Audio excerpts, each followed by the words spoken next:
Welcome back. We are covering 25 perks to consider when joining a new company. And number 25 is, do they have a game room? And so before we get started, I want to encourage you to click the positive feedback mechanism on whatever platform you happen to be viewing or watching this content on. Greatly appreciated. It lets the platform know that you appreciate it and helps them distribute it to other like-minded folks that have interest in this subject matter.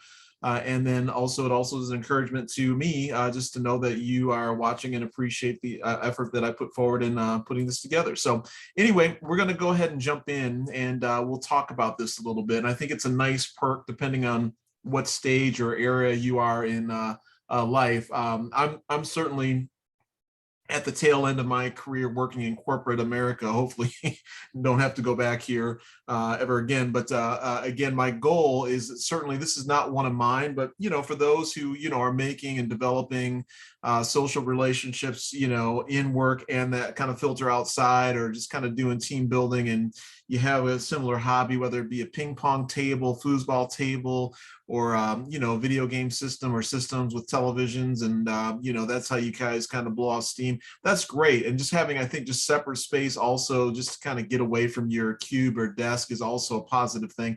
Now, again, this is all assuming that we're working back in office, and I think that given the health issues that the world is dealing with, I think we'll get back to some normalcy. So I think having, if you're a company or starting a company, or have an existing company and you want to add this as a perk, I think it's a very, very good thing. I've seen people use them quite a bit, in pretty much all the companies and buildings that I've worked in that have game spaces. They get utilized. Now the challenge as a company is for you to keep up and keep it refreshed and supplied and stocked and clean. That's another thing, right? And so a lot of times I'll see good intentions with some of these game rooms, but there's never any ping pong paddles or balls there, or it's dirty, or people haven't cleaned up after themselves. So that's not really a conducive place to really maintain, or you're going to attract people there, right? It just becomes an unused room after a while, or a room for people go and have meetings or whatever that looks like, and it's not its intended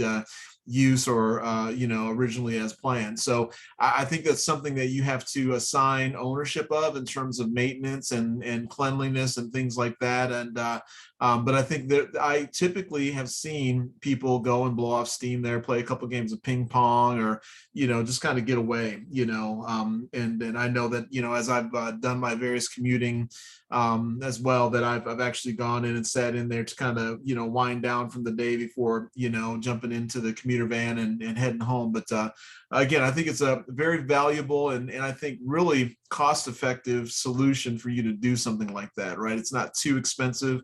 Again, just need to make sure that you have ownership of it. So anyway, before we get going, do me a huge favor, as usual, click the positive feedback mechanism, whether it be a thumbs up, a subscribe, an alert, or a like, whatever that looks like. Again, I greatly appreciate it. And like I said, it also lets the platform know that it is appreciated as well. And with that, we'll talk to you at the next video.